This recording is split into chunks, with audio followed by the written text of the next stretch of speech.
La dette publique, je le rappelle régulièrement, on a 3 000 milliards de dettes, on a 52% de dette extérieure, il y a des prêteurs qui sont chinois, américains. La Banque Centrale Européenne a acheté énormément de la dette ces dernières années, depuis les années 2010. Si elle était amenée à le faire à nouveau, est-ce qu'il n'y aurait pas des tensions? Et est-ce que vous avez évoqué le sujet avec nos voisins allemands, par exemple, qui n'ont presque pas de problème d'endettement? Ils ont 65% d'endettement par rapport à leur PIB. Est-ce qu'ils accepteraient que la BCE achète des titres obligataires français, ce qui ferait baisser le taux d'intérêt, naturellement, mais ce qui ferait considérablement baisser la valeur de la monnaie que l'on partage?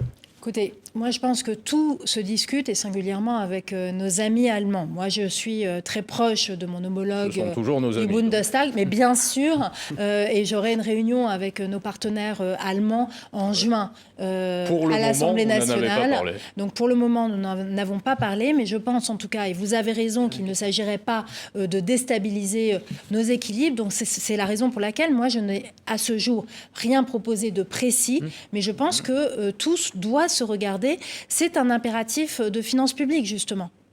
Le taux d'intérêt, justement, auquel la France emprunte se situe à 2,8. Il est monté en flèche à 2,94, donc 14 points d'écart, 0,14. Oui, 0,14. Fitch a déclaré qu'il ne jugeait pas crédible la politique du gouvernement actuel que vous représentez, si je puis dire. Non, je ne représente pas le gouvernement, je suis désolée.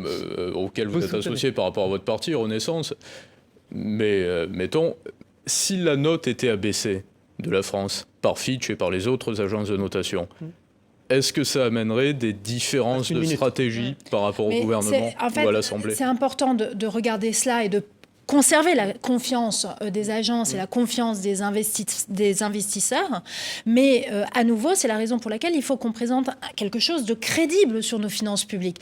Et c'est pour ça qu'à mon sens, il faut regarder toutes les sources d'économie et toutes les sources de recettes, et que c'est ainsi qu'on aura quelque chose de crédible. On ne peut pas avoir simplement des sources d'économie pour avoir quelque chose qui paraisse cohérent. Le problème de la dette est devenu un problème qui préoccupe les Français. Mais c'est bien. Alors que longtemps, c'était des problèmes qui paraissaient moins importants que les problèmes sociaux immédiats, etc. Parce qu'il impacte les générations futures. Géostratégie Magazine, je le sais, est très attentif à ces questions de dette. C'est devenu un vrai débat. Les Français sont inquiets.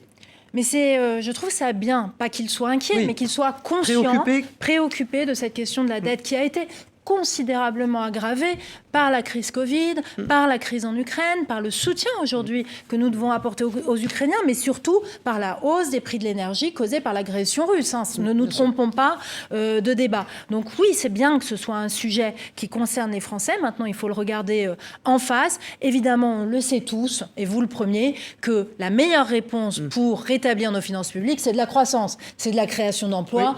Et c'est pour ça qu'il ne faut pas perdre la confiance des investisseurs.